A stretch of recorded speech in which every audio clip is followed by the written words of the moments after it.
Hello, everybody. Good morning or good afternoon, wherever you are. Can everybody hear me? Good. So welcome everybody to our program, The Right to Joy, Women of African Descent Ascending. It's been 2 months of planning and coordinating, so we're glad that everyone could be here.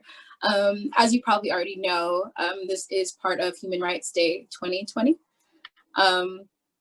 And the Unitarian Universalist Association office in observance is having this virtual event because against just such a challenging year, such a difficult year, we really want to highlight how women of African descent, Black women, have really risen to the challenge despite, 2 pandemics happening at the same time, COVID-19, and then of course, the racial discrimination that we face every day for centuries. So we're trying to have a space of healing, a space of coming together, and a space to really make sure that we're advocating for better human rights for Black women and girls everywhere across the diaspora. So that's what's happening. And so what we're going to do is we're going to have 4 panelists, and they're going to share what joy means to them. They're going to share how we can use joy as a tool for social justice, and definitely how self-preservation can really make sure that we build longevity for the movements ahead. So we're going to continue with that. Just a brief introduction to Human Rights Day. Human Rights Day is celebrated on December 10th. The whole international community kind of comes together. And December 10th was chosen because that was the day in 1948 that the UN General Assembly adopted the Universal Declaration of Human Rights. And so every year we come together around this time, I know it's on Thursday, but today's Tuesday, to really reflect and see what changes can be further made. So without further ado, I do want to encourage you to use the chat and to participate. There will be a larger discussion at the end. Once we are in breakout rooms, we'll come back to the larger room. And then everyone can share and we can really have a good discussion on what joy means to you, especially as we go to, the holiday season amid a pandemic. We're really trying to redefine what joy means to us and how we can involve ourselves in self-care. And so Shanice is my co-leader, and she will be introducing the people behind the scenes before we get started. Hello, everyone. I'm Shanice Bryant, and I'm going to introduce our UUA staff and the interns that are participating in the event. We have our director, Bruce Knotts, Scott Stearman, and Rob Kipp. He's our technology aide. Our interns are myself, Ashley, Lena, and Noorjahan. And we also have a few co-sponsors, Black Lives of Unitarian Universalism, NYU Silver Graduate Student Association, NGO Committee on Human Rights, Cooperative Baptist Fellowship, the 2021 Samuel DeWitt Proctor Conference, and Justice for All. And I'm going to turn it back over to Ashley for us to introduce our first speaker. 1 second.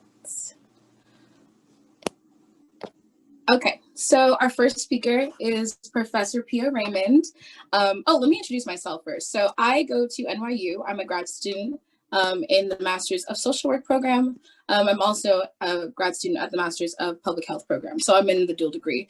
And so Professor Pia Raymond, she is at the School of Silver School of Social Work. And so I'm going to read her bio, and then she's going to tell us what joy means to her and how she involves herself in self-care.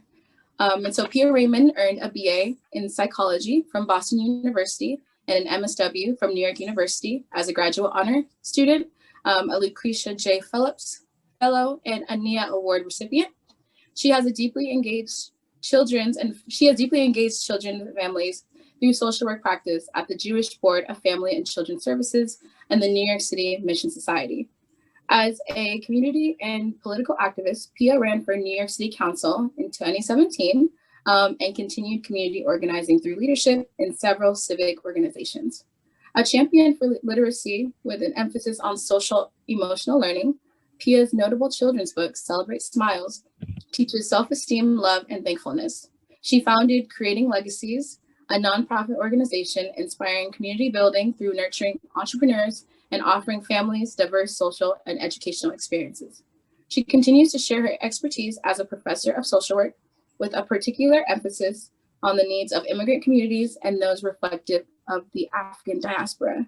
So let's all welcome Professor Pia Raymond. Good afternoon. Good afternoon. Glad to see you all here on this lunch break on Human Rights Day, or that we're celebrating Human Rights Day. Thank you, Ashley and Shanice and Professor Knotts for the invitation. So just some reflection, we're immersed in this Advent season. So at this time, it makes me reflect on what has joy meant in different seasons of my life. And that was sort of a conversation that Ashley and I had as a precursor to this. So as I'm thinking, and I have 2 young children, 8 and 5 years old, as a child myself, this entrance into December marked a march into the Christmas season. So as a child, it conjured up images of larger than life-size wooden soldiers outfitted in crimson costumes and with those epaulets, the gilded tassels, and adorned with brass buttons and white collars crisp like the Christmas air. So as a child, joy was evoked with the aromatic memory of spicy gingerbread baking and bowls of gumdrops and raisins ready to decorate cookies and confectionery creativity. So those things conjure up such joy that I try to perpetuate them with my children now. Enjoying this season is the tactile memory that many of us have of pine needles smooth and the sticky sweet tree trunks with sap sharing the untold story of the balm within. Joy in the season also evokes the palate pleasure of rich hot cocoa, which we had this morning, steaming with milk and marshmallows, floating atop like the snow that the songs told us to dream of for Christmas. And joy in the season intones the auditory, angelic madrigals, or the soulful clarity of Nat King Cole's Joy to the World. So reflecting as the little girl that I once was in her pink puffer coat, zipped and snapped with the hood closed tightly, and white fur muffler hugging hands clasping starlight mints.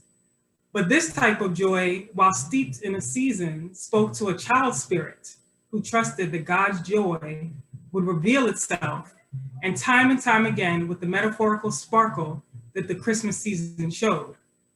As I observe my children now, I'm consistently and pleasantly amazed at the resilience with receptivity that they embody in this year's unique holiday intersection.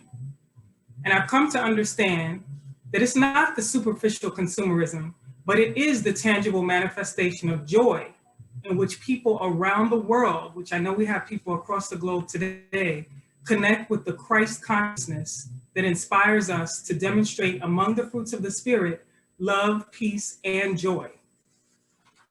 So in a year like this one of 2020, that tells a story centuries old of inhumanity, disparity, genocide, loathing, and spiritual loneliness. In this year that leaves a stain of grief and illness and isolation. In this year that smolders in environmental degradation, we can still invoke joy in its fuller spiritual meaning of expressing God's goodness, that because we are here today as women of African descent ascending, and we are communing and convening with people across the globe in this moment through this virtual reality Zoom screen, sort of like Hollywood Squares, that is in fact our reality right now. We could acknowledge that according to the Judeo-Christian text, thou hast turned for me my mourning into dancing. Thou hast put off my sackcloth and girded me with gladness. And in other translations, it says, clothe me with joy. So that's from the book of Psalms, but it seems so appropriate as we're thinking of the mourning that many of us are experiencing, but yet the joy that we can still embody and manifest within. So I extend my deepest sympathy to those of you who have lost loved ones in this year, and extend encouragement to those of you and those of us who are overcoming illness, who are fighting illness and loss in all forms. Like the sap that sweetly flows through a Christmas pine tree, I pray that likewise the blood that runs through our veins continues to heal us from the pain we've endured for centuries, pain of oppression, disregard, and dishonor. From the modern day brokenness of our families, plagued by the institutional enslavement, particularly of our boys through incarceration, the over-sexualization of our girls, the destruction of our minds through crack, opiates, and alcohol, which many of us have very close memories and experiences with these ills that have really affected our generation and even several generations. Through the self-loathing that defiles us, through the rejection of our culture, our heritage, our names. How many of us have had to alter, change our names, drop entire syllables from our names to try to fit in? Our bodies and our languages. And I really want to honor all languages, from patois to Creole, dialects, pidgin, slang, whatever it is, that's your language and the way that we communicate. So it's not for us to discredit or hide it or cover up and shame when other people are around. It's really a time in this season moving forward to express all of those languages and whatever they may be. And our skin's complexions, how much money's been spent, even just across this platform, on skin lighteners and bleaching creams, and the billion-dollar industry being our hair. We've not been in the purview of the politicization of our very selves, the essence of our being as women of African descent. Yet amidst it all, how do we continue to exhibit such strength? So much so that our strength as women of African descent is heralded globally and has become an attribute that many of us have experienced, where people have used our strength to abuse us. How many times do we hear, oh, you're a superwoman, a strong Black woman, you know, you can handle anything. Well, the joy of the Lord is our strength, and Nehemiah tells us that. And in this season of social distance, of separation that is really unnatural to us across humanity, of isolation, and we are commanded to quarantine. Well, just in thinking, this word quarantine is something we're using consistently. I looked it up and it says the origin of the word quarantine comes from the Italian, quaranta or quarantina, which means 40 days. So as we're thinking in this sort of interdenominational spiritual context today, we've certainly had more than 40 days of quarantine, but we can ask ourselves in reflection, how have we found joy in our hearts while in this wilderness? Because we're in a collective wilderness. In this most uncertain season, I've truly come to appreciate one day at a time. I used to hear the old folks always say that and sort of discredit it, but now it is so clear that each day is a gift, and to really appreciate that.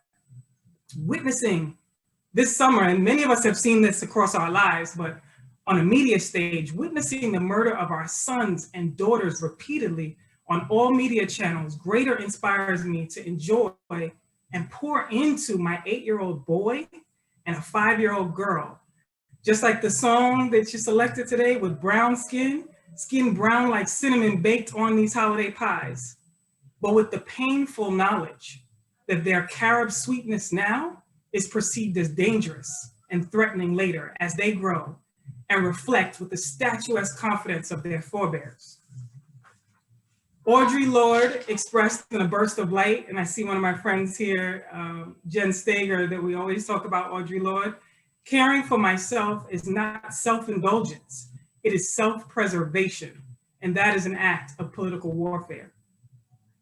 We as women of African descent are called to show up as our authentic selves, but yet when we do, how often are we censored? We're deemed angry Black women, we're contentious, that's how we're perceived. So we are always careful of how we're showing up, although we're being told to be authentic. So in this season that has been long for all of us, I share my act of political warfare of self-care. I share with you the authenticity of me, all 6 feet, even though we're all seated in our Zoom squares, of my walnut face and woolly-headed self. I have 5 steps that I wanted to share in terms of how I've been doing self-care in this time. First, I care for myself by waking up before daylight shines. First, to confirm that I am alive, because clearly that's uncertain for all of us these days. It always is, but we're reminded of it in a different way. And I express profound gratefulness for each breath. And I spend some time in devotion and gratitude to God. My number 2 is, without this New York City commute that I actually realize I don't miss, and the fast-paced life and the rushing around, I can slow down, not only to spend time with my children, but to truly experience them, to talk to them, to share with them, and in the context of everything we've witnessed, to really do so with deliberate action in sharing the love and the knowledge that our ancestors have imparted, showing them pictures and photographs and reading them stories. I even came across a story that I wrote about my father, who has since transitioned, that I wrote in the 7th grade. So just really extending this knowledge of the pieces of our history that we do have alive. And 3, I write from the heart. My kids have been teasing me because I have been running out of pen ink consistently. I'm ordering refills, I'm ordering more pens. And they say, I've never seen someone run out of pen ink and you have like 6 pens that are out of ink. So writing from the heart, fervently knowing that my ancestors, and not distant time period of ancestors, were denied this intellectual right, despite our divine rights and lineage from nobility, from whom established the most ancient of languages. But yet even today, as we see it across our school system, many of our children are not learning to read and write as equal. So self-care in describing my story that I grew. So my 5-year-old now journals a daily drawing to depict her day. The history that we do know informs us that as women of African descent, our story has been stolen and our voices have been omitted. We have a responsibility to render our diverse depiction to the world's history. So whatever venue that is, I know for my millennials out there, and I see Ashley and Shanice and your prowess even with this Zoom conference, so podcasting, blogs, social media, photography, film, whatever that looks like for you, just tell that story, continue your narrative, and make sure you paint the picture that develops the legacy for those that follow you. My number 4 is taking time to cook, to savor the appreciation of provision. Like Moses and the Israelites in the quarantine, the 40 years in the wilderness, really appreciating and expressing gratitude for the manna each day. As we nourish our spirit and our minds, we nourish the body. So simultaneously nourishing the spirit by cooking food that tells the tales of our cultural cuisine, and enriching the little ones with sweet potatoes, rice and beans, and maduros. Whatever it is that you cook, just being more mindful of what it is and how it tells a story and how it's feeding our spirit at the same time. And number 5, like Lorde advocated for, the self-preservation in this season has been cutting my hair. At first, probably indicative of the inability to get to the salon in the midst of, the lockdown and everything. We're here in New York City, as I mentioned. And then the realization that for almost 3 decades, it's time for me to be revisiting my roots, literally and figuratively. So a visual, physical, and spiritual connectivity to ancestral angels, hair, woolly, and whitening. There's no dye whatsoever, so whitening with wisdom. And as I think about it, since 14 years old, I had a perm or relaxed hair, however you describe it. And that was in preparation for the educational and professional path. I went to boarding school when I was 14, and the first thing before going away was to make sure to get the perm. So as I think about that now, civilizations across the globe, a rite of passage marks the milestone of emerging from childhood into adulthood with purpose, vision, a solid foundation for identity development. So how is that happening when we are literally erasing a portion of something that gives us part of our identity, that shares with us a full ancestral trail? It's the idiosyncratic irony that in the United States, a rite of passage for many adolescent girls like myself was to straighten our hair. So essentially weaken it from the root so as not to be intimidating or off-putting to others. So as we're in this sort of interspiritual space in the New Testament of the Christian text, we hear Jesus speaking and he says, "Indeed, the very hairs of your head are all numbered. Do not be afraid. You are worth more than many sparrows." And that's from Luke chapter 12, verse 17. So my 5 joyful steps to self-care and self-preservation are: 1, devotion to God and self in love, first of all, in peace, in a peaceful state, and having that peace that transcends all comprehension, and joy, what we're representing here today. My second step for all of you is quality time with yourself, always, and certainly with your loved ones, and really taking time to reflect and identify who that is in our lives. And if it can't be in a physical space, then making that time to make a phone call, a good old-fashioned phone call. If it's Zoom for you modern folks, if it's writing a letter, I've written letters during this time, which is the first time I've written letters probably in 20 years. So sending letters, snail mail as they call it, right from the heart is my step 3, sharing your story, however that is. So again, I like to write, I'm still from a very tactile written generation, but whatever speaks to your spirit, sharing that, if it's video and film and photography, whatever it is, but make sure to share your story.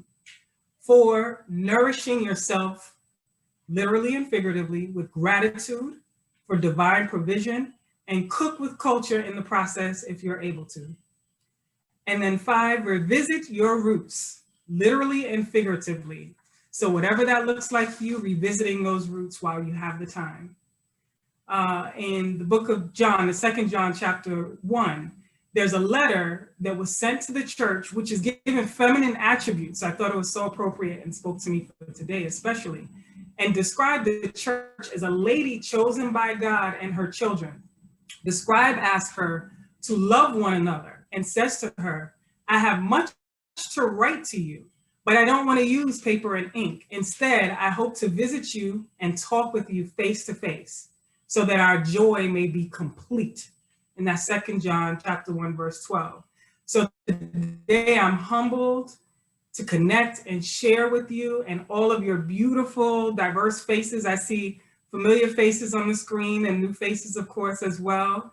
And just sharing our story together, that you may be encouraged and equipped, that our joy may be complete. Love and respect and care for yourself always. Edify yourselves and others. Seek elevation. Seek Aliyah. I learned in actually my path in politics that Aliyah means ascend in Hebrew. So seek Aliyah in your life and in others, as we are women of African descent ascending. So wishing you peace, continued health and wellness, and for your families, and joy. So thank you and God bless you. And I'm Pia Raymond, and looking forward to connecting with all of you in the breakout rooms as well. Thank you so much, Professor. That was so profound. And as you said, joy is hard to come by for all of us right now, but especially for Black women. And so any way that we can connect back to ourselves, connect to our community, connect to our families, especially amid this difficult year, is something worthwhile. And so thank you so much for your remarks. Next, we have Dr. Reverend Blackmon, as introduced by Scott Stearman. Good afternoon. I'm Scott Stearman. I represent the Baptist Global Body at the UN, and I've been a pastor for 30 years. And I've had the privilege of introducing Reverend Traci Blackmon before, and there is always a bit of a tension because there's a lot to say about Traci, but anything I say about her will take away from the time that we need her to speak because her voice is such an important voice. And I only want to say this. As being a pastor for 31 years, the struggle for anybody who takes scripture seriously and our love, the calling of love seriously, knows that the struggle with being a pastor is always between being a prophet and being a pastor, being someone who calls out truth and someone who walks alongside. And anytime I'm struggling with that in recent years, I look to Traci because she is somebody who embodies both a clear vision of being a prophet, but at the same time, there's never any question at the base of this is a loving, extraordinary loving human being who's been touched with the kind of giftedness and love that we all can aspire to. So with no further ado, I'm very pleased that we get to hear from Reverend Blackmon today.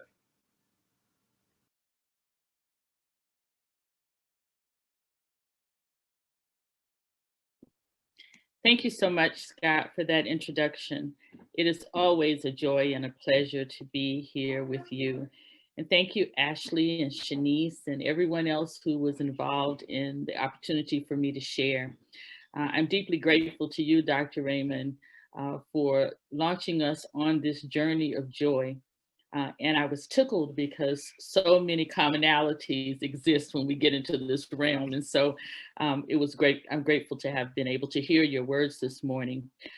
Joy for me is the underlying truth that good or bad circumstances do not have the last say in my life. That's what joy means to me. It is different than happiness. Happiness for me is circumstantial.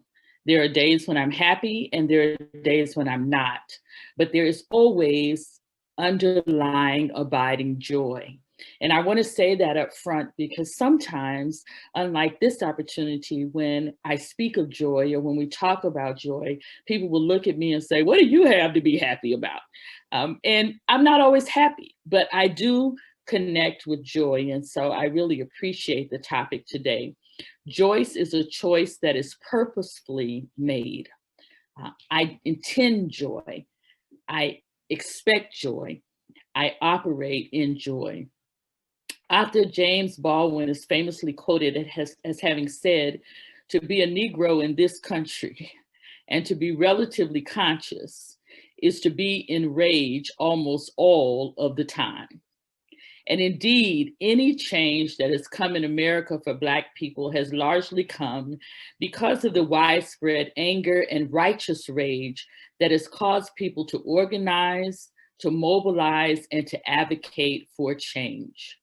At the forefront of this fight, certainly in recent moments, I would suggest also in moments past, are Black women. And Black women have remained at the forefront in spite of the complex embodiment of multiple identities that are constantly under attack. Black women who must shield themselves and our children from this nation's anti-Black agenda. Black women who must resist for themselves and for our daughters the suffocating fumes of toxic masculinity that infuse pervasive acts of sexual assault, domestic violence, and the attempted marginalization of the voice and power of Black women. We have reason to rage. That rage must occupy its rightful place in our resistance. And I do not abdicate it because I hold on to joy. One can have righteous rage and joy simultaneously. One can have righteous rage over a society and a system that refuses to see us, all of us. And that rage residing in me is primarily due to the constant injustices impressed upon me. And yet rage is not all that there is. My rage is outsized by my joy. Joy is an attitude of the heart and spirit present inside of us as an untapped reservoir of potential. As a matter of fact, joy is the primary component of my resistance work. Joy is the primary component of my resistance work. If you have ever been to the front lines of protest or the front lines of life, even if it wasn't in a protest, nothing agitates the enemy greater than seeing joy. Joy in the hearts, minds, and bellies of those who face constant oppressive forces is indeed healing, my friends. Joy is a life force. Our spiritual, emotional, mental, and physical health are not optional in this journey. And I reject all thinking, theological and otherwise, that should suggest that one must sacrifice one's joy and one's well-being in order to be fully present and engaged in the fight. We must remember our joy and we must uncover it over and over and over again. As my colleague stated when she began, I will list for you the ways that I do that. And I was struck by how many of those ways are the same. My primary place of living and dwelling is in the church, in the pulpit. And yet I'm going to let her have the scriptures today because I didn't do the scriptures today. But I agree with all those that she gave. I too have a disciplined prayer life. I get up at 4 o'clock in the morning every morning and spend an hour dancing with God. And that hour at 4 came for me because I too raised children. And there was a time when you had to be up at 6 for the kids. And I didn't know when the day was going to end. I didn't want to go into my dance exhausted.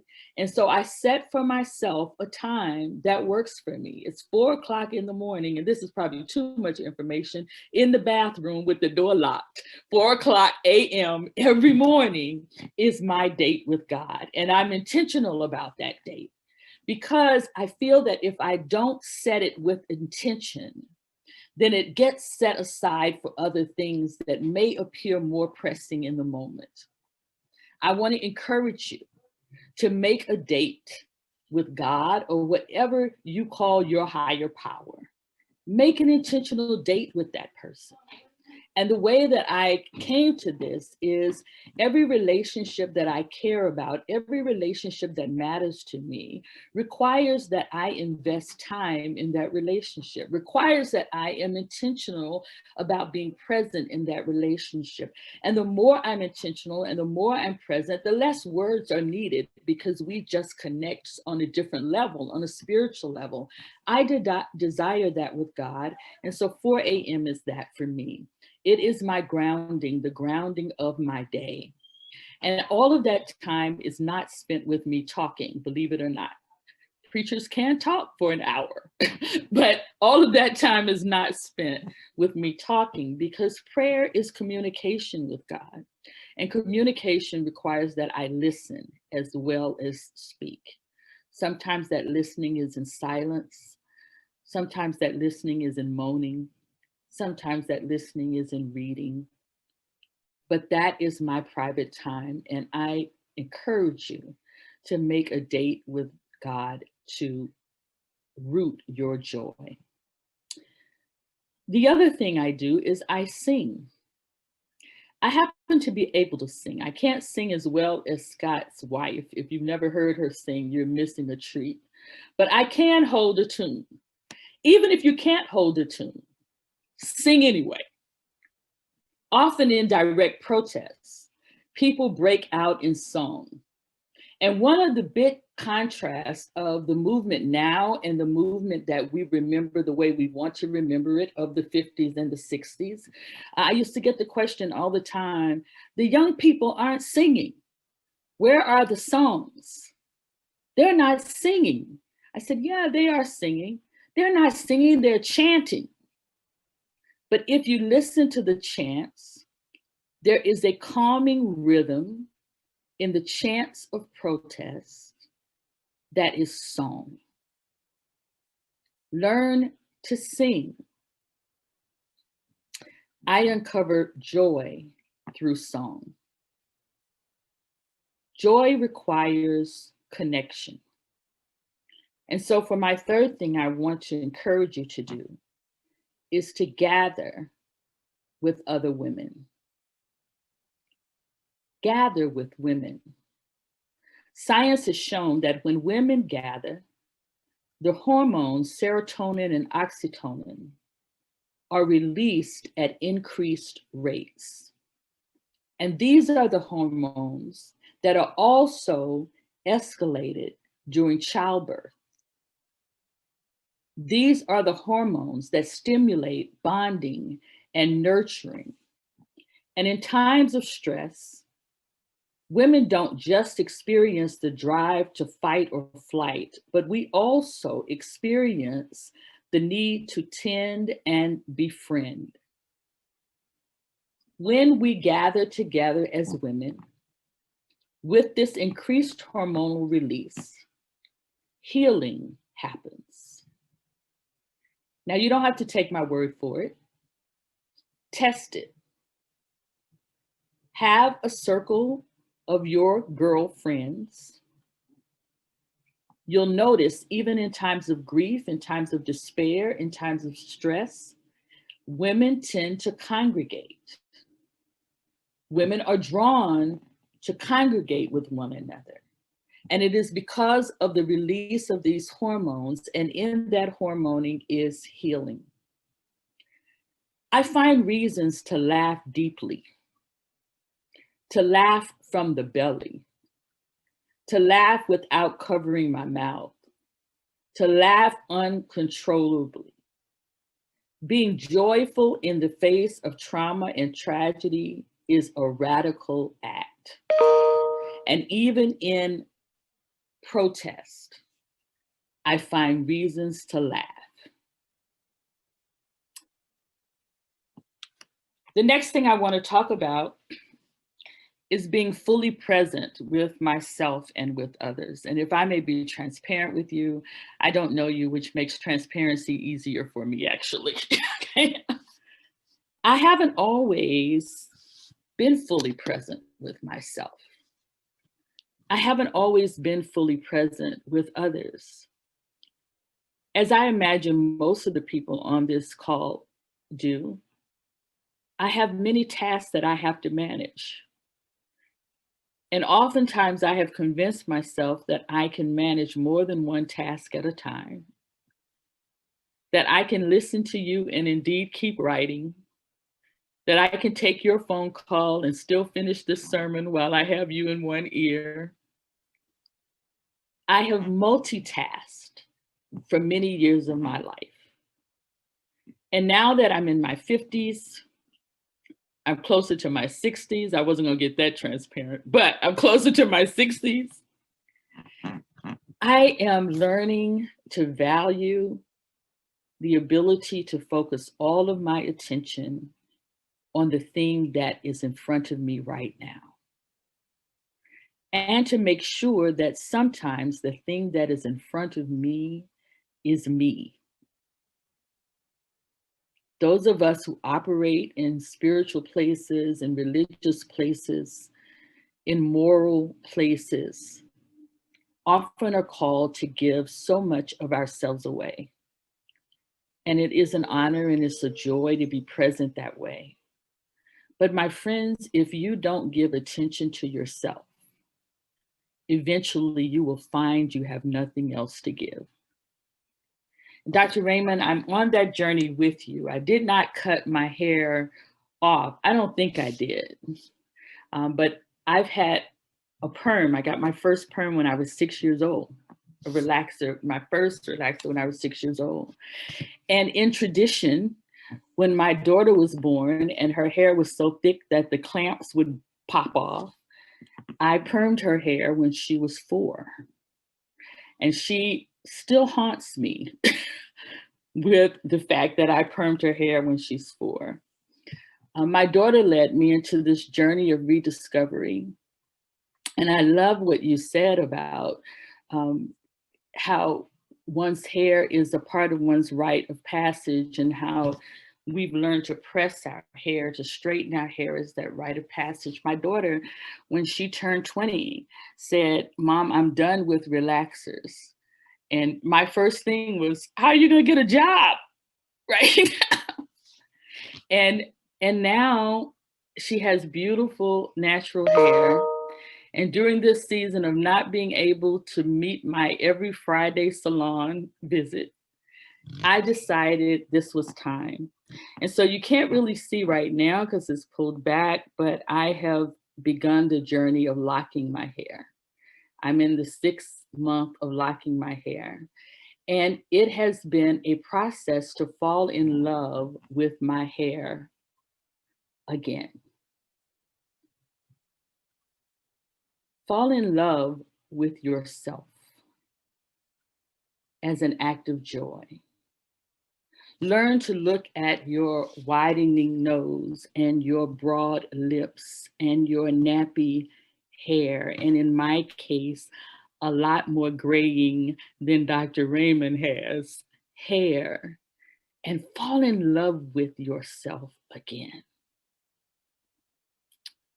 That too is an act of joy.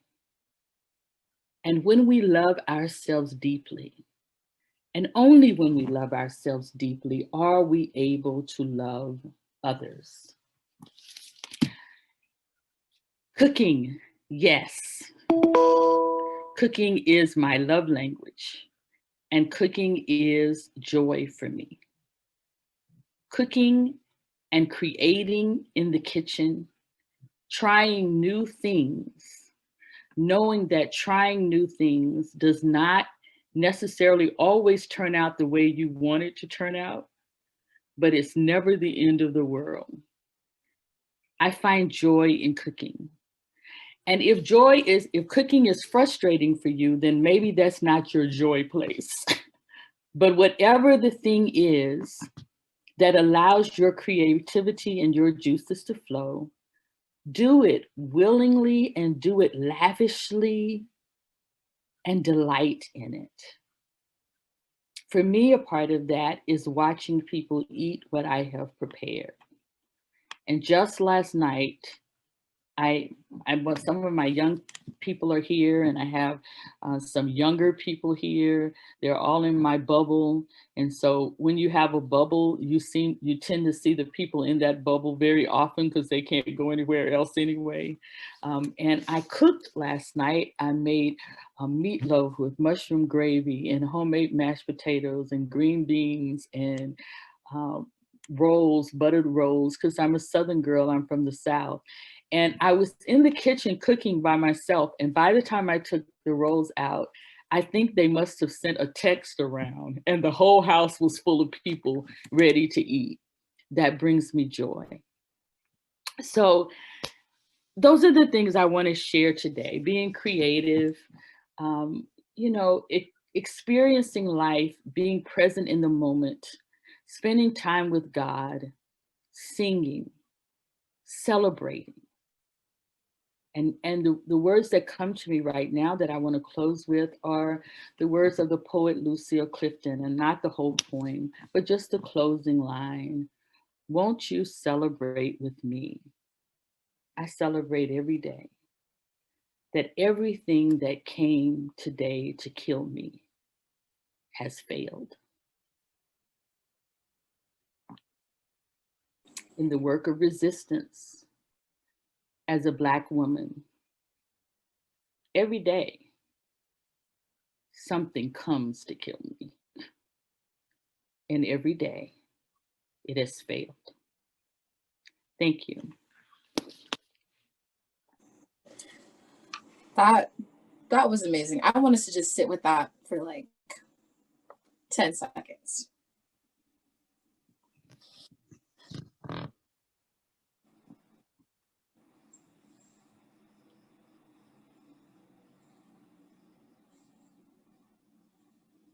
Okay. There were so many powerful points in Dr. Reverend Blackmon's speech right now. You touched on the fact that multiple truths can exist at one time. We can both be righteously angry and we can be joyous. And I think with Black women, we find that there's always that balance of being too angry, being righteously angry, but still reclaiming our joy. You touched on expressing our joy, how we can sing, how we can dance, we can gather, we can laugh. Because if there's one thing Black women will do, it's gather and laugh. And we love community. We love, hanging out with each other. And I think that's what makes the coronavirus, this pandemic, so difficult is we can't be in those spaces. So we have to find non-traditional ways of gathering, and giving ourselves away. I'm not in any type of theological position, but in terms of being part of the human service field, every day there's a therapy session, there's helping a client get their needs met, there's going above and beyond, especially as Black women, and having that imposter syndrome of I'm not supposed to be here. And so you want to make sure that you're constantly proving yourself. And so I think that giving back to ourselves, pouring ourselves back up, is the only way that we can give to others. Mm-hmm. So thank you so much for those points. Right now, we're going to actually have a discussion section, just a brief back and forth. We're going to invite our other interns, Noor Jahan and Lena, to ask y'all some questions and just to, get some more discussion going on the topic of joy and how we express joy and how we can hold on to joy using this strength-based lens, using resilience in our communities. Thank you so much for the introduction, Ashley, and for both of our speakers. I was sitting here like, oh my goodness, I want to listen more. For the first question I have is for Pia, Professor Pia Raymond. How can women of African descent deal with sometimes the negative feelings and guilt that comes with radical self-care and self-preservation? We talked about how oftentimes joy is seen as indulgent. How can we shift that viewpoint to seeing joy as good, like necessary for our survival? Thank you, Reverend Blackmon. It was beautiful what you had to say. Completely relate to so much of it. Southern roots as well, via Brooklyn. But I think first we need to all, first of all, for us to acknowledge the importance of self-care, that it's not self-indulgence, it is preservation, because many of us won't do that. So first to really find the power to acknowledge that for ourselves, and definitely you spoke to filling our cups. We cannot continue to pour into others when we're empty. And others will always want from us, especially those of us who are social workers. That's how I know Ashley. So it's so important for us to really, first of all, identify what are the things that we enjoy? What are the things that fill our cup? Who are the things, or in the spiritual realm, what do you identify with that fills your cup? And get in touch with those things and really make the time for it. And sometimes recognizing some of that is overlap. So I'm in a Caribbean community here in Flatbush, Brooklyn.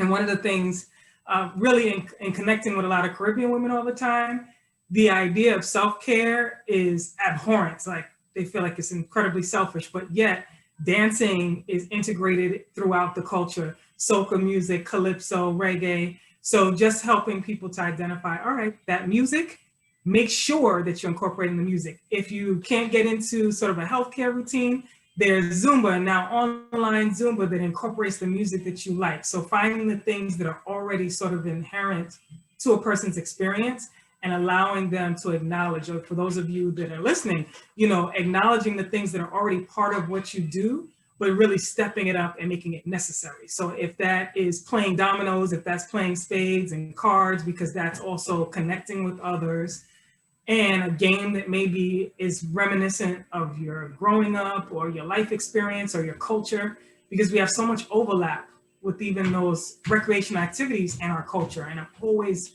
you know, committed to us getting in touch with those roots, because especially as women of African descent who are in America, and like I said, my dad's side is from North Carolina, basically Carolina Africans and natives, Cherokee. And then my mom's side is pretty much all Brooklyn. But there's such a separation from the root from Africa. So we have to be really deliberate about getting in touch with those things and making sure that that addresses our own self-care and giving liberty for that. And then as we do it for ourselves, we are often examples for our family, our friends, and our communities. And we can lead those same friends, family, and community in doing the same, and really shift and change the paradigm for what self-care is and across women of African descent. Exactly.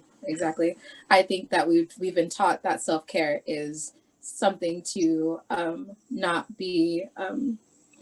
invest in, because, you know, there's so many things to do with other people, and people rely on us as Black women. You know, we have families, we have friends, we have whole circles that rely on us to be our best, but we can't be our best until, you know, we fill up our cup. Lena? Thank you so much, Reverend Blackmon, for your beautiful speech. I have one question for you. Can you share with us any lessons that you learned from either experiencing burnout or preventing burnout? And how did you fill your cup back up for better physical, mental, emotional, and spiritual well-being?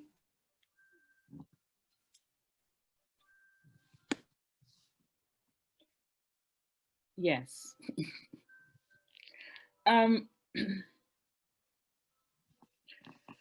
About a year ago, I reached my capacity, maybe a little bit more than a year. This year has thrown me off, so don't hold me to the date exactly. But I reached my capacity to do more. I was a full-time pastor I had a full-time national position, and we were still having fairly frequent confrontations in the street in different cities with law enforcement. And I tried to always show up whenever anyone called. I think that too is oftentimes a trick or a trap that Black women fall into. This notion that our strength is determined by what we can bear versus our strength being determined by our ability to be whole. And so I would say yes to more things than I should say yes to. And I eventually got to a place where I was having to force myself to show up because I did not have anything left. That's a real thing. In those 4 a.m. times, I began to cry out to God about it. And God began to affirm for me that my no was as holy as my yes. It seems like I should know that intuitively, but I did not. I had been raised to be one that gives, one to serve, and I love that about myself, but I had to learn that my no was as holy as my yes. And so I began to say no. I began to reorient myself to the very, very true fact that whenever you say yes to something, you're saying no to something else. And if all of your yeses are external, then the things you are saying no to are yourself. And so I began to create more balance for myself that way. I began to take time off in a scheduled way and to turn off my phone and to turn off my computer and to not be cheating on myself with myself when I say that I'm on vacation. And I actually planned, this was a happy time for me, a joyful time. I actually planned a trip out of the country. I'd rented a whole house. I was going to take my family, and something happened. I think now that it was God, that nobody could go. And so I decided I was going to go. I asked God to show me some faces of people who were where I was. And I invited 7 women. They didn't know each other. They just all knew me. And I said, if you can get to Jamaica, everything is covered when you get there. And we engaged for 8 days in rituals and practices of self-care. We had yoga instructors every morning, massage therapists every evening, meals cooked on site with no expectation that we had to show up for anything we didn't want to show up for or to show up just to be with the group. And for 8 days, we just replenished. Now, maybe you can't do that, and I can't always do that, but whether or not that is making an oasis in your own residence, turning off social media, turning off the phone, turning off the computer, and doing something that just feeds your spirit and your soul for however long you can do it, then I recommend that. Now, I set aside 4 hours of every week. That's not a lot, but it's what I can do. 4 hours of every week just to be with me. That's outside of my practice of prayer, outside of all the things that I talked about with you. I also make a date with myself. And I find myself being in greater alignment. I also became to understand that I don't know about social work, but in ministry, it is easy to fall into the trap of the mini God. And so I came to understand for me that I had embraced this notion that I had to do everything. that no one else could do it, that I had to do it, that I was the one that was called to do it, that I was the one that had the gifts. And that kind of thinking will cause you to erode faster than you want to, or than you have to. And so this whole notion that God is God and I am not, that I'm not here to be God, and that I have finite abilities and I want to use them well, was a reorientation for me. And I'm just being transparent about that. Maybe no one else has that problem. But I read a book a long time ago by Eugene Peterson. Eugene Peterson is the transcriber of the Message Bible. And some people don't like the Message Bible, but this wasn't the Bible. He wrote a small little tiny book called The Unnecessary Pastor. And what he suggested is when you are in positions where you have a platform on a regular basis and people listen to you on a regular basis, no matter how large or how small, that's important that you stay in touch with the fact that you are there as one of many options and that everything doesn't have to be done by you. You're not responsible for everything. And that has saved me. So I guess I'll stop there. People have to figure that out for themselves. But if hearing my story can help you figure it out quicker, then I'm all for that. I'm all for that. Thank you, Reverend Blackmon. I'm honestly speechless from you and Professor Raymond. I was really trying to sit here and gather my thoughts, but I think this is one moment in the past couple months I felt so seen and understood. So I'm very overwhelmed with joy right now. So this is a lot to take in, and I'm very happy you all were able to join our event.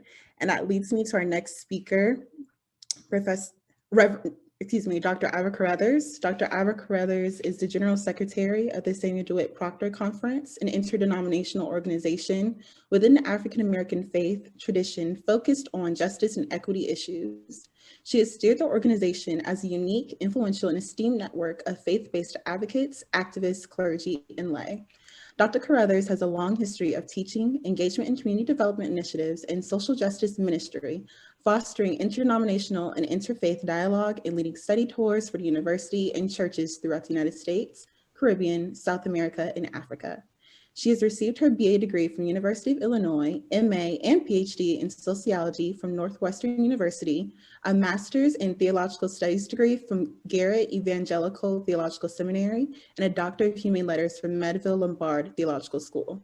Awards and postdoctoral fellowships received by Dr. Carruthers include Northwestern University's Center for Urban Affairs, the Russell Sage Project, University of Chicago, Adlai Stevenson Institute for International Affairs, and the National Endowment for the Humanities. And everyone, Dr. Iva Carruthers. Thank you so much. I am so delighted to be here. You just don't know. I think you may have seen a blank screen and we were in the back anticipating the possibility that I would be able to enter the room, but the devil was a liar. The devil really tried to stop, and they were trying to steal my joy this morning, but I had come prayed up and ready and reclaimed the victory through the joy that I know. And as my dear sister, daughter, mentor, teacher, friend, colleague, Reverend Traci, as I came in on her comments, it took me way back. It took me way back in third grade where I had an incident over hair in relationship to a little white girl who was sitting behind me, fooling with my hair. And it took me back to those moments and memories of my grandmother dealing with my hair. And if she could see me now, because with my locks, my hair is all the way down beyond my back, right to my butt. And if she could only see me now, she would be so happy to know that that hair she struggled with is now this beautiful bevy of locks that adorn my African face, which I am just so proud of and appreciate, and certainly appreciate this space. In this conversation so far, also was reminded, and I want to lift up Mama Lois, who is my mother. I was reminded, and maybe I had a revelation epiphany at this moment as to perhaps why the joy that I have found in my life has been so organic and natural. And it has to do, I think, between a space of comfortability between the living and the dead.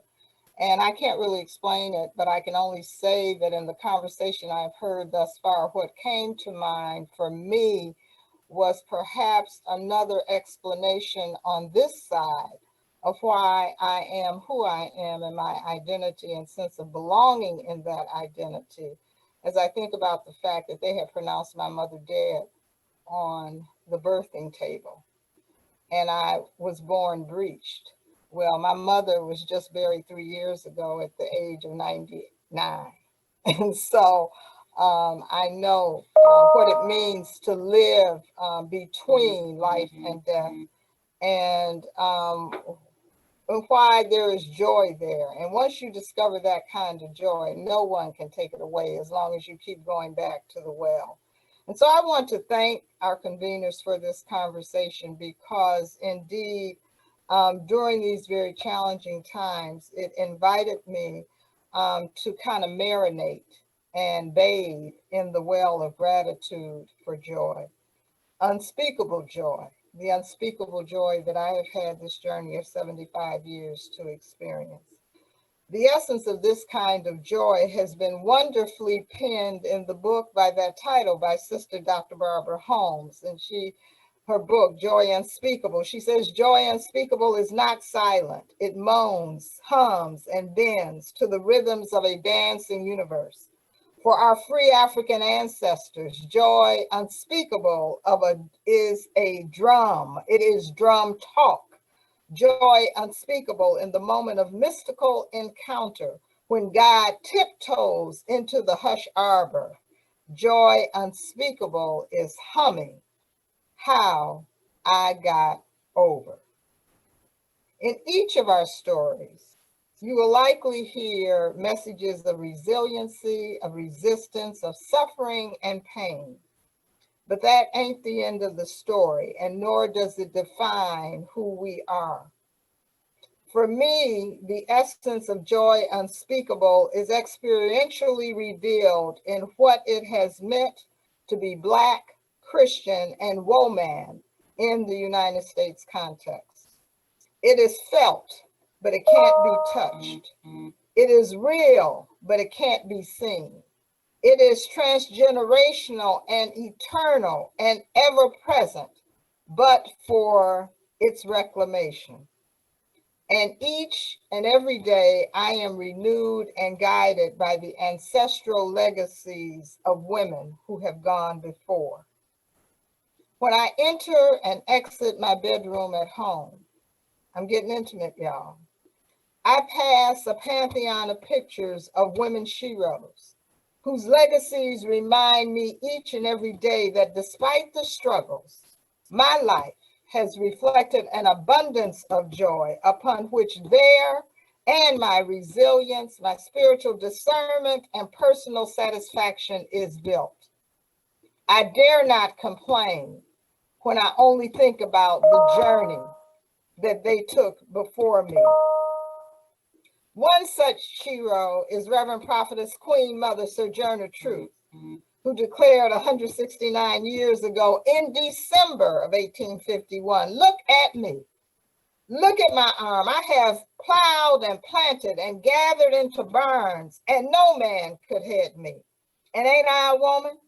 I could work as much and eat as much as a man when I could get it, and bear the lash as well. And ain't I a woman? I have borne 13 children and seen most of them sold off to slavery. And when I cried out with my mother's grief, none but Jesus heard me. And ain't I a woman? Her words say that surely she knew what the psalmist declared in Psalm 126:5, that they that sow in tears shall reap in joy. Her words represent how Black women live, how we love, and how we laugh in the in-between spaces of the word and the experience of tears and joy. My personal story includes growing up in a Jim Crow Northern style Chicago area suburb, traumatized at the age of 10 by the epic murder of Emmett Till, did not want to come out the house because I was afraid.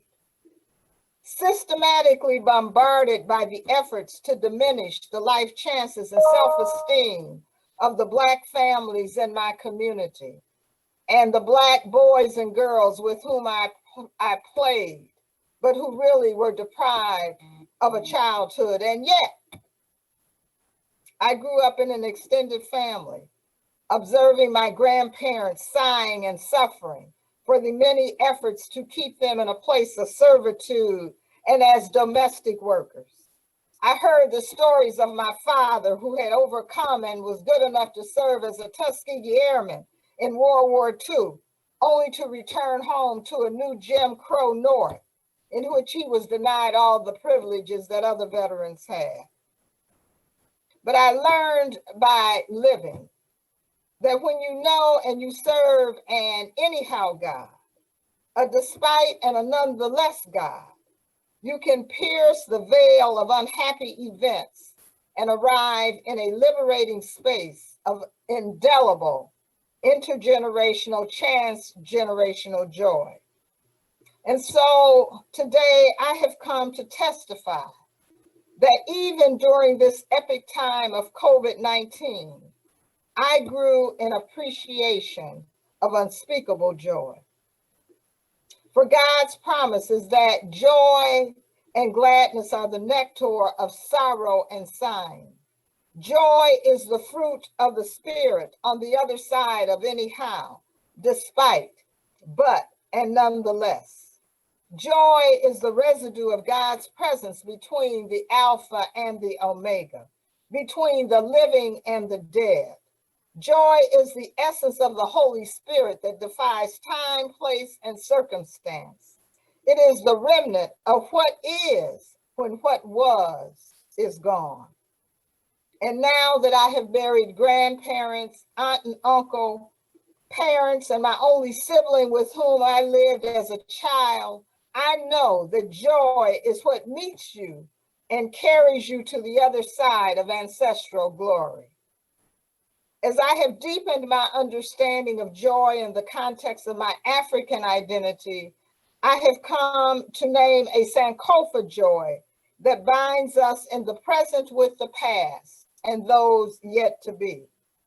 A Sankofa joy is of mind, body, and spirit, and is reflected by the Ndinkra symbol of Shewonshe, which means that which does not burn. It is the symbol of imperishability and endurance. That is what joy is. So each and every day, I celebrate the joy of memory. Memories of a father who would rake a pile of leaves and let me jump in them, mess them up, and we do that over and over and over again. Memories of a mother who would protect me from anyone who tried to diminish my sense of self-worth. Memories of a brother who delighted in me being a nuisance from childhood until his death. And memories of other relatives and neighbors who set the stage for catapulting me beyond their wildest dreams and their station. And even memories of burying my 27-year-old husband, leaving me a widow with an 11-month-old son. Each and every day, I celebrate the joy of teaching and learning about the wonderment and the mysteries of the divine, which for me is quintessentially experienced in the presence of the innocence of a child's eyes and the inquisitive spirit of a child who looks at you and says one word, why? And the unique beauty in the wings of a single butterfly or a single snowflake.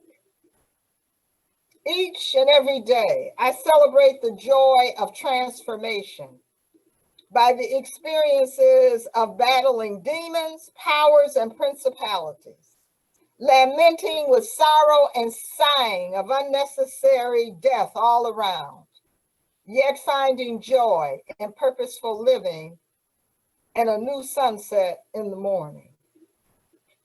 Joy for me is renewing of the spirit force of creation, expressed by Native American wisdom that suggests that joy can be ours because every day we have offered an opportunity where each soul must meet the morning sun, the new sweet earth, the great silence alone.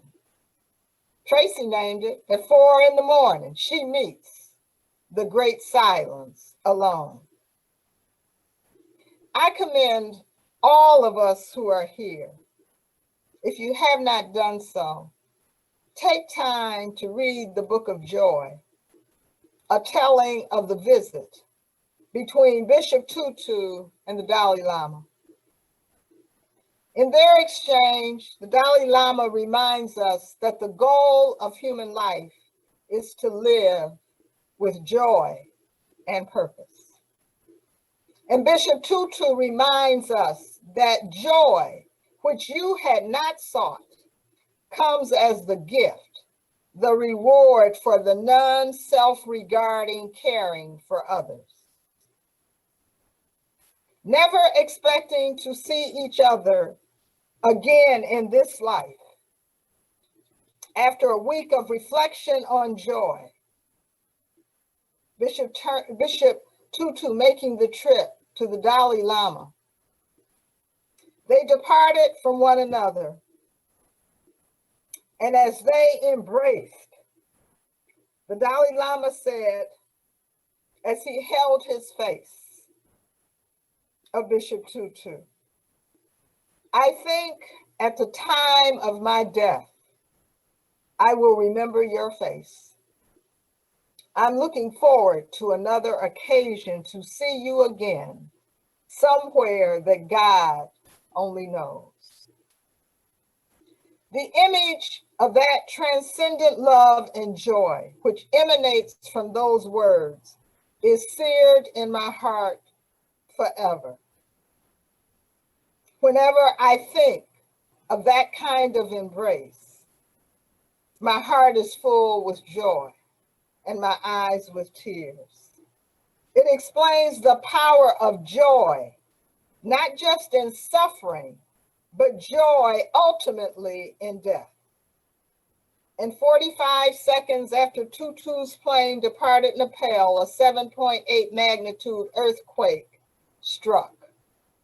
Suffering and sighing, sorrow and tears followed. Yet again, to the Dalai Lama, another opportunity to but love and transcend our own suffering and experience. So I am present today, Black, Christian, and woman, with evidence of the enduring transgenerational spirit of joy, ever grateful for the sharing of a reflection on joy by my daughter, by another mother, another generation, and a mother of my God grandchildren. My special colleague in the ministry, Tiana Webb, who is with us today, gave me these words to share. Joy is the leavening agent that enables us to walk on fire, clothed with the strength and the serenity sewn together by the stories and sacrifices of our mothers, our aunties, and sisters past. This joy causes us to rise, to engage the evil without being burned.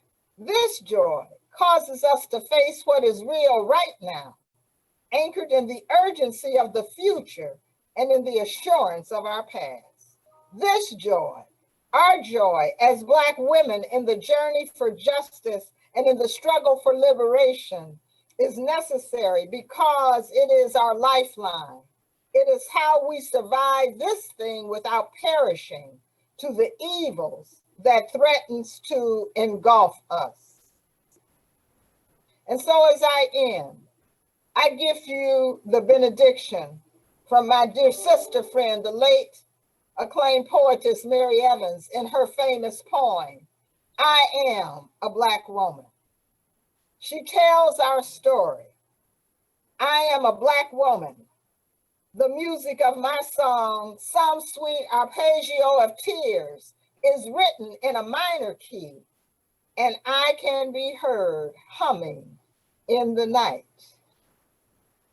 But I am a Black woman, tall as a cypress, strong, beyond all definition, still defying place and time and circumstance, assailed, impervious, indestructible. Look on me and be renewed. May this conversation be one of renewal and revival to all with ears to hear.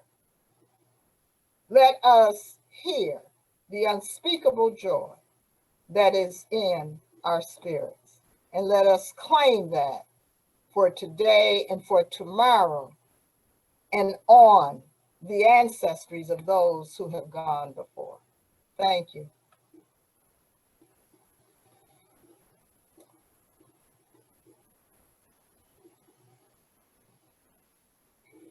Thank you so much, Dr.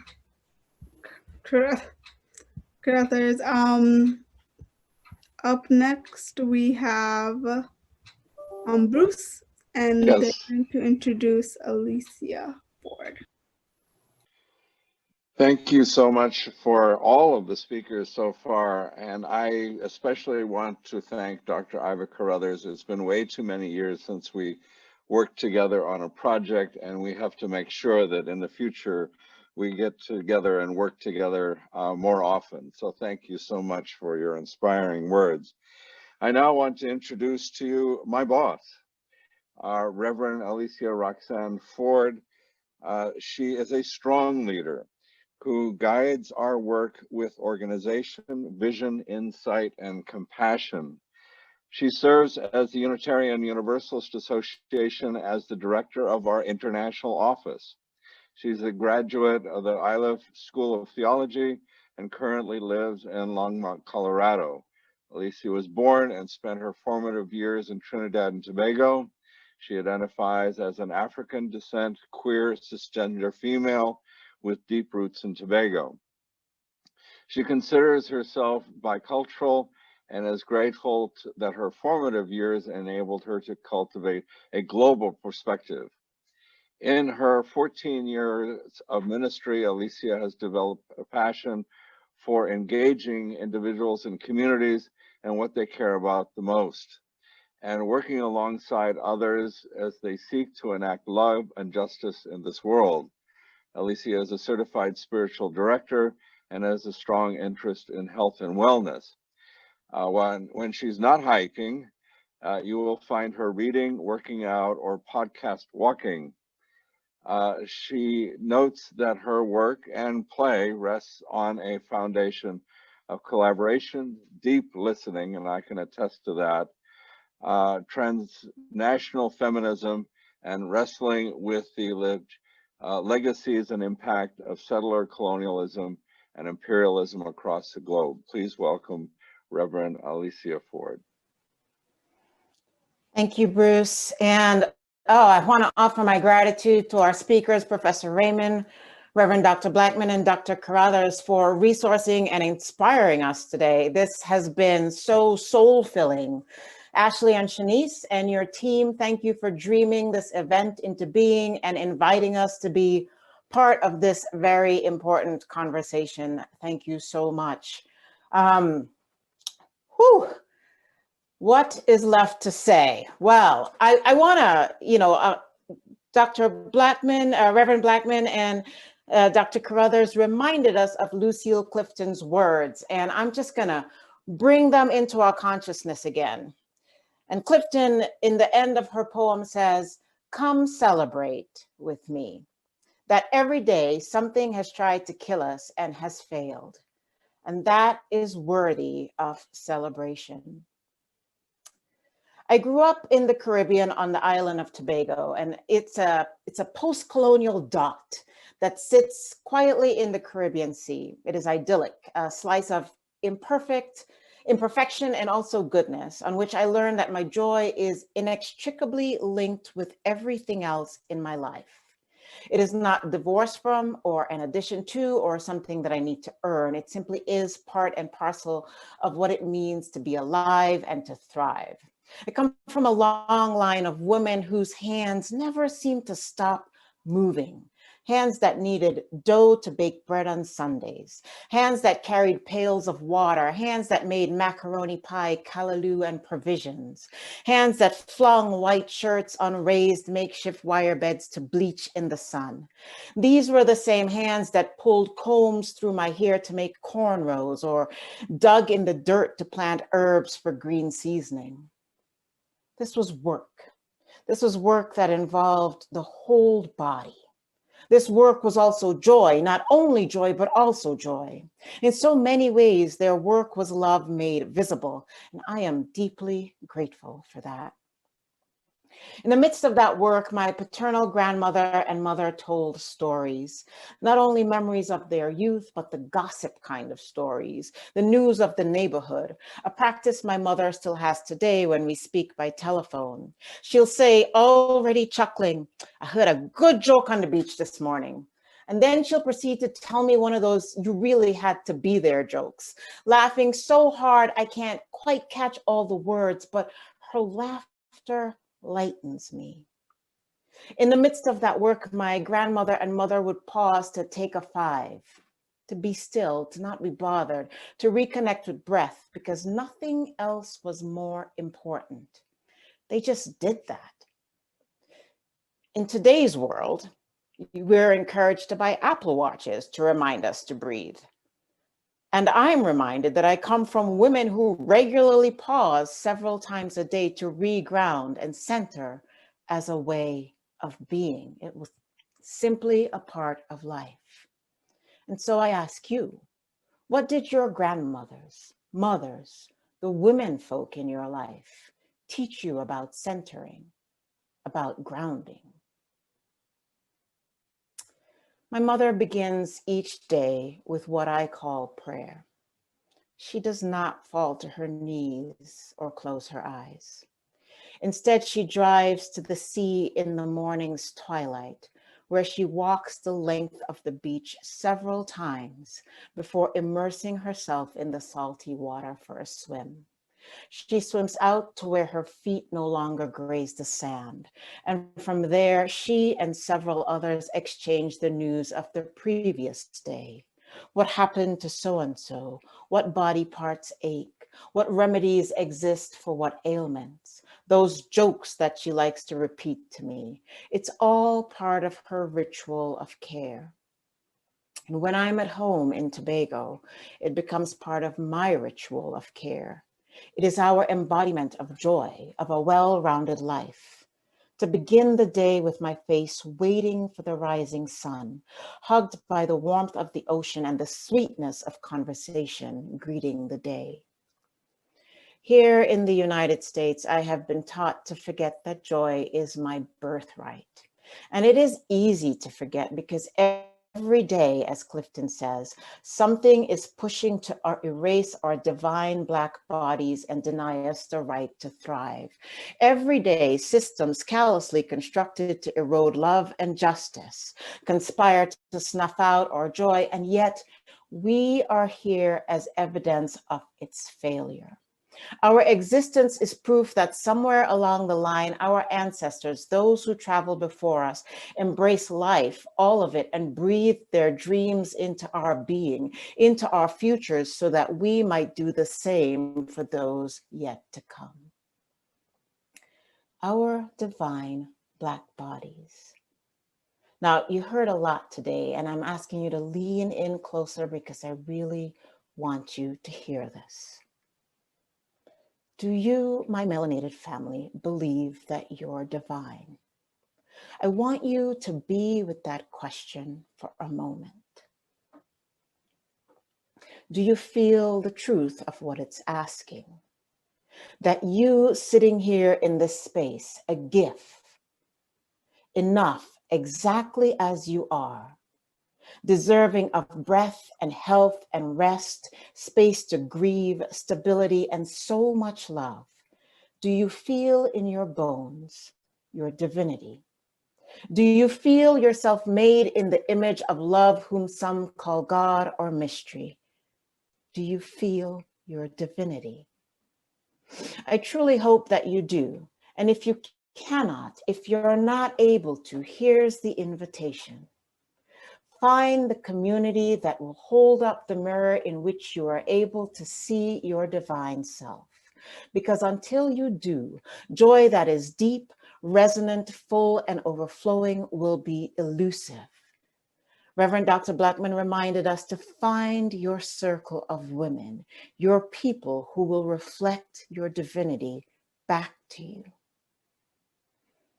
Find the practices that will call you into experience with your divine self. Professor Raymond and Reverend Dr. Blackmon, Dr. Carruthers offered up some beautiful reminders. I hope that you held on to them. Find those practices, because until you do, joy that is restorative will be fleeting. Until you do, it will be difficult to cultivate resilience in a world that sometimes has little regard for your brilliance. Embrace the invitation to celebrate daily that you are love through and through. And part of what that means is that care of your mind, body, soul matters. Your ability to experience life's blessings matter.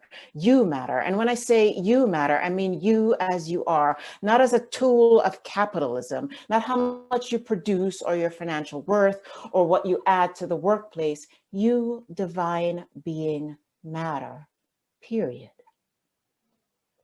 Now, you don't have to be like my paternal grandmother, whose hands sculpted joy through food and providing care, or like my mother, whose temple is the womb of the sea, and live the questions. What calls you back to you? What calls you into joy? What reminds you that you, all of you, is divine and thus worthy? You are somebody's wildest dream. Imagine that. To paraphrase the poet Rupi Kaur and to hearken back to Professor Raymond's self-care invitation, know that you are the product of all the ancestors getting together and deciding that our stories need to be told. You are your ancestors' portable paradise, and they celebrated you into being in the midst of abundant lives, and sometimes lives with circumstances too ugly for words. Still, they celebrated you into being. You are their portable paradise. You are evidence that, as Reverend Dr. Blackmon said, one can have righteous rage and joy simultaneously, because our ancestors had righteous rage and joy simultaneously. Let your joy be outsized by your rage. Remember that. Trinidadian poet Roger Robinson, in his poem, A Portable Paradise, says, "And if I speak of paradise, then I'm speaking of my grandmother, who told me to carry it always on my person, conceal it so that no one else would know but me. That way they can't steal it," she'd say. "And if life puts you under pressure, trace its ridges in your pocket. Smell its piney scent on your handkerchief. Hum its anthem under your breath. And if your stresses are sustained and daily, get yourself to an empty room, be it a hotel, hostel, or hovel. Find a lamp and empty your paradise onto a desk, your white sands, green hills, and fresh fish. Shine the lamp on it like the fresh hope of morning, and keep staring at it till you sleep. Find and hold on to your portable paradise. Carry it always on your person until it is inseparable from your divine melanated being. And if your stresses are sustained, Get yourself to that place, that space in which you can embrace your joy, your portable paradise. Wrap your whole being around it until you cannot tell where you or it begins or ends. Know that the air you breathe, your very breath, is past, future, and now. You are your ancestors' wildest dreams. You are your wildest dreams. Live like that is true, because it is. And in that, there is deep joy.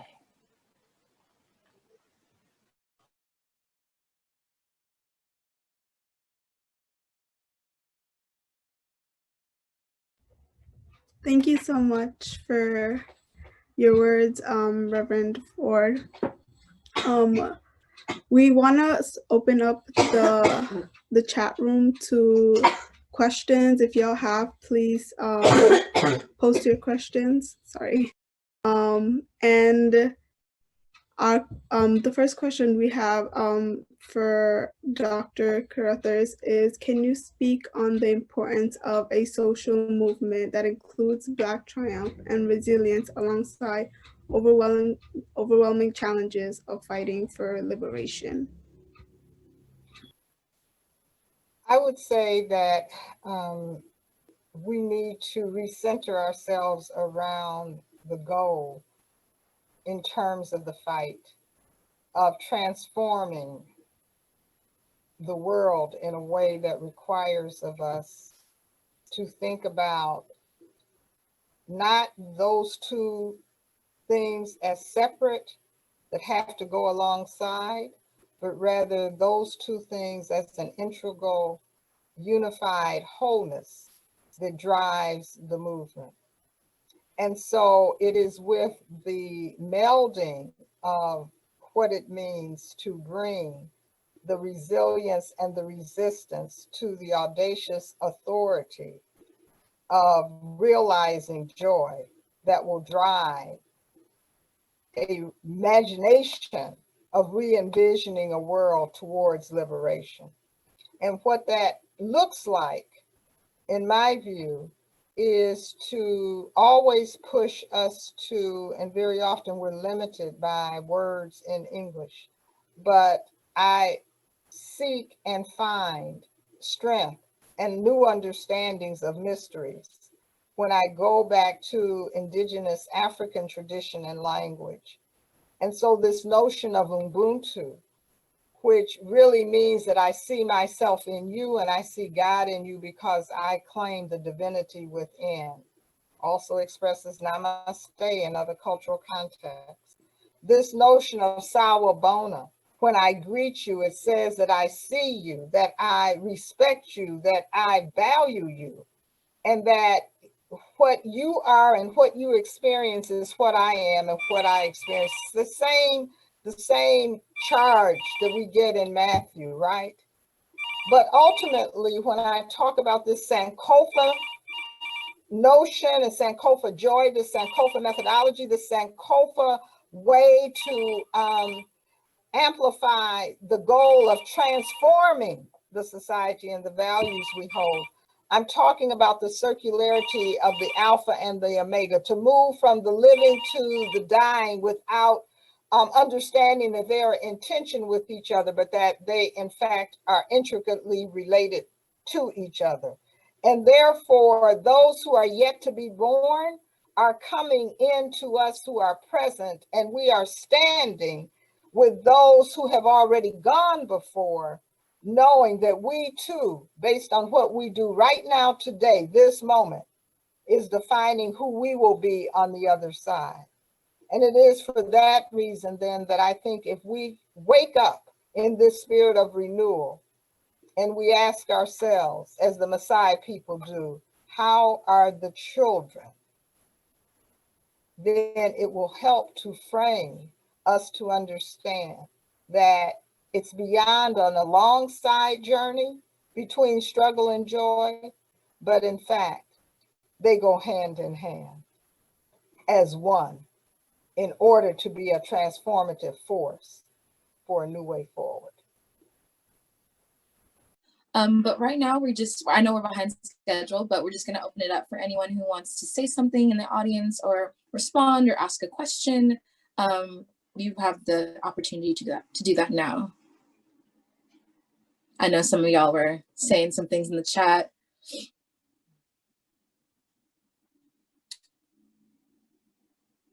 Don't be shy. Yes, go ahead and unmute, Terry. Can you unmute? Since Okay, there you go. Linda Thomas Greenfield, our new UN ambassador, Yes. and coming from New Orleans, where Leah Chase has practiced this process for quite a while, going back to the early civil rights movement, gumbo diplomacy is now able to be revisited. And I wondered what our participants would comment on the possibility of reinventing that as a way for interfaith connection and accomplishing what we need to accomplish. That's it. Any panelists want to jump on that comment?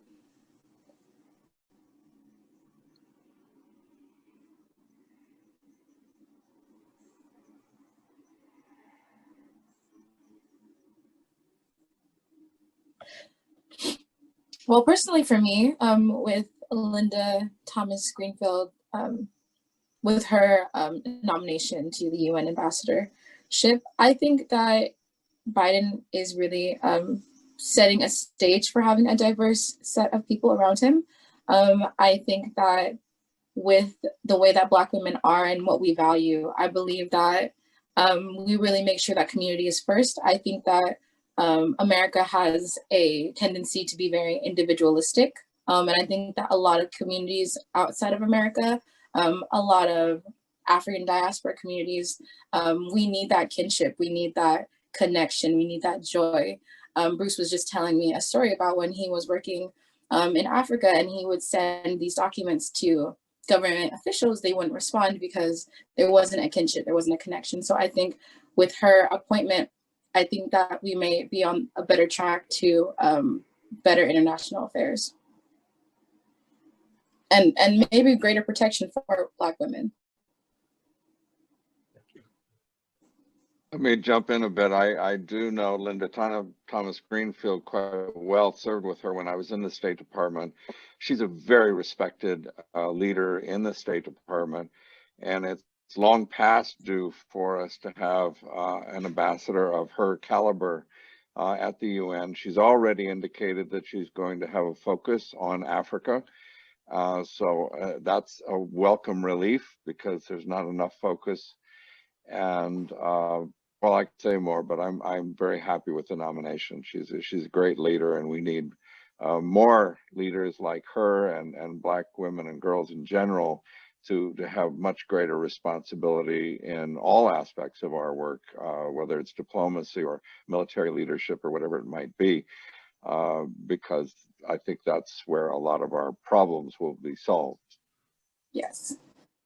And I believe that with the UN and its historical legacy, I think that we have to demand that the United Nations and its member states do more to address the multi-dimensional ways in which Black women are harmed and threatened, and the ways that our rights are violated. And I think with her appointment, I think we can start that healing process that we're talking about. But I also think that with all of the successes of Black women this year, really contrasted against the loss of Breonna Taylor, against the whistleblower that was a Black woman for ICE, I think that although we are in a position of harm, I think that this year, despite everything, we have really risen to the challenge. And I just want to put that out there for all of us, that as a member of a community that is on the bottom of the totem pole, so to speak, I think that seeing our resilience can really pave the way for resilience for everybody. I think that protecting the most vulnerable, such as Black women, will have effects on all of our communities. Definitely. Is there anyone else who wanted to speak or respond to a comment?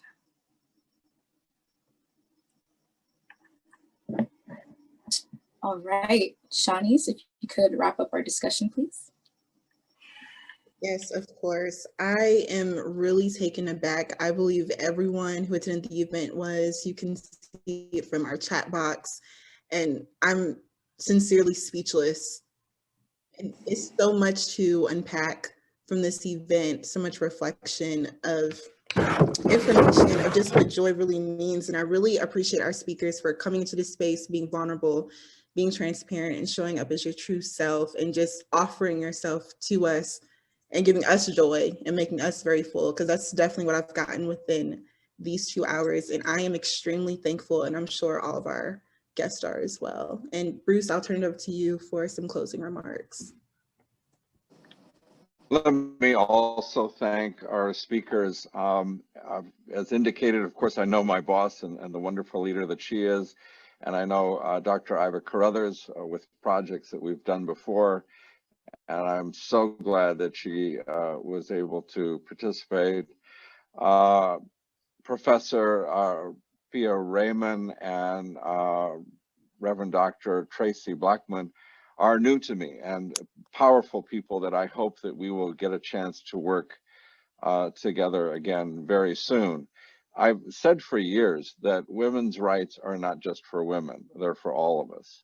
And I think we see in this session that we've had together that Black women like this, these are the kinds of people that can actually help us to solve problems.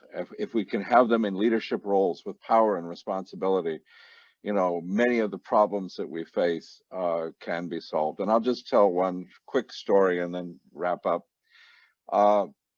I'm married to an African-American man. He was raised by his grandparents, and his grandmother, Louis May Humphrey, was the matriarch of the family. And she raised Isaac with love and joy. And it is very evident in everything that he does. She also gave me love and joy like I never got in my own white family. And I felt it all the time in so many ways. The number of times that she would call me on the phone to ask me how I was doing. And with her food, she was a wonderful cook, and she cooked with love and joy. And so I'm so grateful to her. And she was the matriarch of the family. We were there with her on her deathbed as she was very close to death. And even at that time, she called her, I don't know how many friends she had. I want to say hundreds, saying goodbye to all of her friends. She didn't miss anybody. She told her son, her eldest son, how she wanted her funeral to be and gave very clear instructions. She was very much in charge. She didn't like people to wear black. She said we should wear purple. So we all went to the funeral and wake with wearing purple. And she was in command. She was in charge, and she did it with love and joy every minute of her 96 years on this earth. And I'm so glad that I got that. And so it's, again, this is not just for Black women and girls, it's for all of us. We all benefit when Black women and girls have power and responsibility and can be part of the solution instead of being oppressed. I do want to thank all of our speakers and all of you for being here as listeners. Thank you for your comments. We hope that you will continue to be in touch with us and that we will be able to do things together like this. I especially want to call out Ashley and Shanice. This really was their inspiration. I remember the first time they proposed it, and I said, wow, an event on joy at the UN. I don't think I've ever heard of this before. And so this was inspiring, and I really thank you for envisioning this and making it happen. So this is being produced and put on by the Unitarian Universalist Association office at the United Nations. We're doing this in tandem with the NGO Committee on Human Rights, the Cooperative Baptist Fellowship, the 2001 Samuel DeWitt Proctor Conference. And by the way, I've signed up, I'm attending, so you might want to look at that for yourself as well. Justice for All, Black Lives of Unitarian Universalism, the NYU Silver School, NYU, New York University Silver Graduate School Association. And you can get in touch with us, learn more about the speakers, more about our programs. We're on Facebook and Instagram. We want to be in touch. We want to continue this kind of programming. This, for me, has been an inspiring event. I know it has been for all of you. We hope to do more like this. And this can't just end here and now. We've got to bring this to an ever larger audience and bring this to the world. So thank you for being with us. Thank you for attending. And again, thanks for the inspiration that we've had from our interns who put this together and for our wonderful speakers. And I say with my boss, Reverend Forde, there is the divine in all of you. And if we can get in touch with that divinity, we'll all be better off. So thank you very, very much. Thank you, everybody. Have a great, great day and be joyful. Thank you. Thank you. Bye-bye.